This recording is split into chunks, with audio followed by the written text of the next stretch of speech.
Hello everyone, I'm here in my home in New York. More people have tested positive for the virus here than anywhere else on Earth. As U.S. hospitalizations continue to increase and testing becomes more widely available, some countries are already starting to loosen restrictions. Countries in the EU and Asia are slowly easing into normal life. Chancellor Angela Merkel of Germany recently announced that select shops and schools would open up. Helen Pollack is a media communications major attending the University of Mannheim near Frankfurt. She describes her experiences as a student in Germany.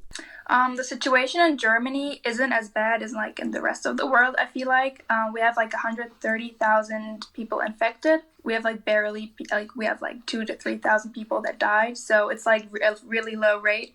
So we have a really good health system. So we were able to kind of cope with the situation.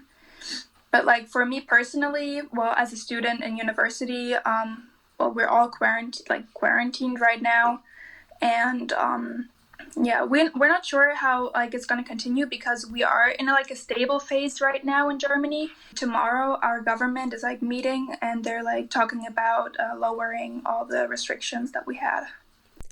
In addition, other countries like Denmark, Austria, Spain, and even Italy have begun their transition to normalcy. On the other side of the globe, businesses and factories are starting to reopen across China, even in Wuhan, the city where the virus first originated. Chen Yuchang is a student that was in quarantine in Shanghai.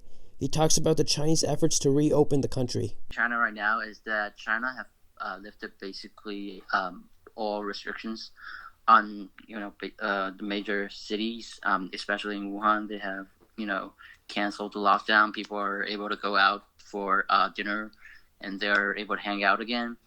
And there are still some level of inconveniency in between the city when you are traveling with airplanes and trains. You will still be inspected. People are gonna come up and test your body temperature.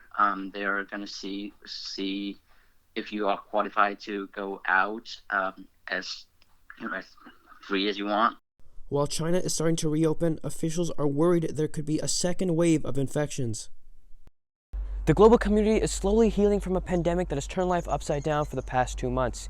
Here in the U.S., there's still a lot of work to be done. Reporting from New York, I'm Amog Matthews.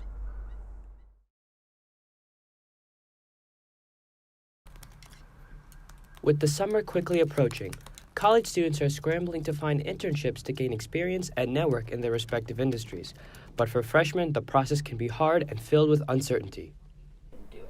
So basically I applied and went through the whole process and was contacting with the company that I wanted to work for, but then the college told me that basically since I'm a freshman and I'm a first semester freshman that I didn't have enough credits to be able to complete the internship because you had to be a second semester freshman going into your summer program, or you had to be above that in order to get the credit.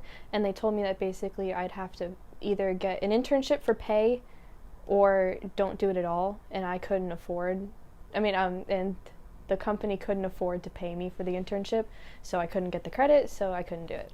The NACE Center for Career Development and Talent Acquisition found that students who had 2 or more internships while in college were twice as likely to be employed 6 months after graduation, compared to those who have never interned.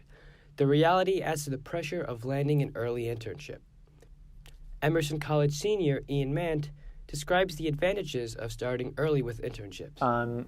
Internships, in the same way that with any career move, I think starting as early as possible is really effective. The sooner you can get an internship and get practical experience under your belt, the better, because then you can list that on your resume and use that to get other internships.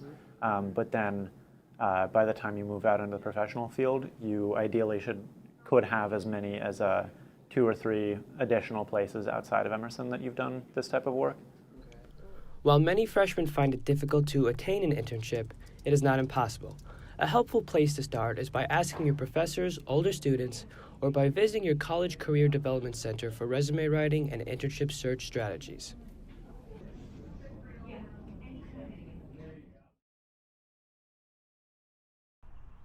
Thanks, Joey. I'm here at Nanuet High School, one of the many schools and colleges to send their students home and transition to online or remote learning in response to the novel coronavirus. The transition to home has garnered many mixed feelings from students as well as faculty. students are saying goodbye to their dorm rooms and hello to their own rooms. As school and college classrooms empty, it means a premature end to advancing career goals, social relationships, and extracurriculars. Zachary Hasenbog is a student from American University in Washington, D.C. He is at his home in New York now. New York City and its suburbs, including the county where he lives, accounts for 5% of the world's confirmed cases, making his area the epicenter for the global epidemic. Like the classes are basically the same. I'm using this thing called Blackboard Collaborative Ultra. It's basically like a Zoom FaceTime type thing where you get on with the whole class and the teacher gives his normal lecture. He makes slides and everybody has access to the slideshow, or he could just share his screen. While being sheltered home may seem discouraging and boring for the youth, it presents a much more daunting task to the teachers who are scrambling to transform their curriculum to meet their educational goals. Dr. Karen Matthews teaches clinical anatomy at the City College of New York. She explains how her subject matter cannot be exactly replicated through remote learning. Based upon my subject that I teach, I also have a hands-on laboratory component, which is a little hard to really give that to the student. The student needs to feel that. And basically, me coming from the medical field, and I have students who need that hands-on and opportunity because they're going to treat patients tomorrow. We need that same opportunity to be given to those students, and that's something that I really feel is a big situation for the students that they are lacking now. So why is this all really necessary? Dr. Jeffrey Karasik, a pediatrician, describes how crucial online learning really is at a time like this. Question of whether online learning will help reduce infection, the answer is very likely it will help reduce infection. Young people do very well with coronavirus. Very often they're asymptomatic or they're very, very mildly symptomatic. They feel very well, but they're very contagious, and they're very contagious to people who are at risk, older people. So they sort of serve as a reservoir of the virus without feeling very sick themselves. This has definitely allowed me to, made time for me to do other things. Like if you turn the camera around, I have my whole studio right there. And I've been able to focus on music a lot more recently. I've been DJing a lot, producing a lot of music. There's definitely still things. As students transition to the virtual classroom and find themselves with more time, it's important, no matter what your age, that you protect yourself and others by washing your hands regularly and practicing social distancing. From New York, I'm Amog Matthews.